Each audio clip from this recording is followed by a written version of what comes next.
Hey, yo, today we got a new Overwatch 2 patch. It just came out. I got the patch notes open. Let's take a look. We're mainly just going to go through the hero updates and changes, to see what the nerfs and buffs are. Hopefully nothing too bad. Hopefully Widow maybe got a nerf.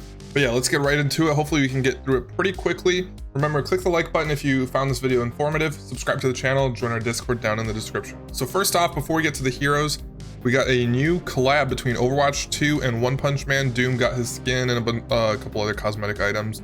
And if we go down to the hero updates, it looks like Orissa's Terror Surge can now be interrupted by a hack. So Sombra can pretty much just counter Orissa by hacking her out of anything. I don't know if that's super necessary per se, because I feel like Orissa was fine as she was, but I don't know. We'll see how that works out. Ram's Annihilation, using Annihilation while Nemesis form now refreshes your bonus armor. I feel like that just makes him a little easier to play in lower ranks, so fair enough, makes sense. Roadhog, so his hook got changed. I thought they're completely reworking him. What is going on with that? When is that gonna happen? But anyway, so his hook cooldown now starts when the ability ends instead of at the start. Okay, so I mean that makes sense. And his hook cooldown reduced from 8 to 6 seconds. So I guess that's about a net of a 1 second change rather than 2, because since it cooldown starts at the end of his ability, it nets out to about 1 second reduction, which is fine. His hook's a little more frequent now. Ball, his grappling claw added a timeout indicator for grappling claw located above the ability icon. Okay, fine. Minefield arming time increased from 1 to 1.25 seconds. So that's a slight nerf. We'll see how that works. I don't know if that's big enough really to change anything. Zarya was not the strongest hero. She wasn't picked too often, so her shared cooldown for particle barrier and projected barrier reduced from 11 to 10 seconds. I don't know if that's a big enough buff. We'll see how it goes in game, but I don't know if that's enough for her to be, played more. All right, DPS now. There can be some big changes here. First off, Ashe. Bob now prefers to shoot at enemy targets that Ashe damages with her rifle.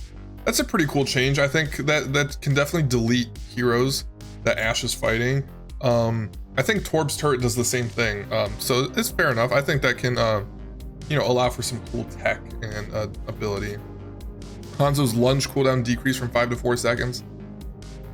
Not the craziest thing in the world. It gives him a little bit more mobility, I guess. It is what it is. May's Blizzard ultimate cast time reduced from 0.5 to 0.4 seconds, so she got nerfed or buffed as well. So that makes her even faster, even stronger. Doesn't let people get away from it, so I think that's a pretty strong buff, because Bane is already a strong hero right now.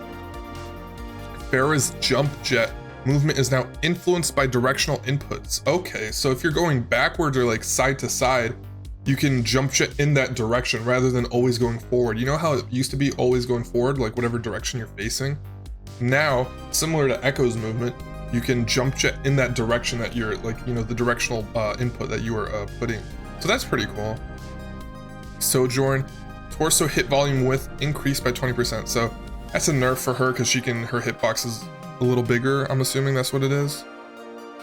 Yeah. Baptiste, his immortality field minimum health threshold increased from 10 to 25%.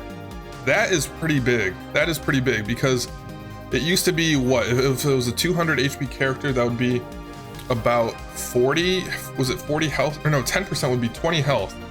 And now it could be up to 50 health. So I think that's a big change for his mortality field, making him even stronger. It's already a strong ability as it is, but that's a pretty big buff. I don't know why they decided to do that. But yeah, so those are all the hero changes with this latest patch on March 7th, 2023. I don't know why I put the date in, but felt like it was right. Hopefully you found it informative. What do you guys think of it? Anything too crazy? Anyone else needs to get nerfed or buffed? Widow, I think, definitely needs to maybe not get nerfed per se. I don't know how they would nerf her, but some kind of rework or something. I don't know. Let me know your thoughts down in the comments below. Remember, click the like button, subscribe to the channel, join our Discord. If you guys found this video informative, hopefully you did. And I'll catch you guys in the next one. Take care.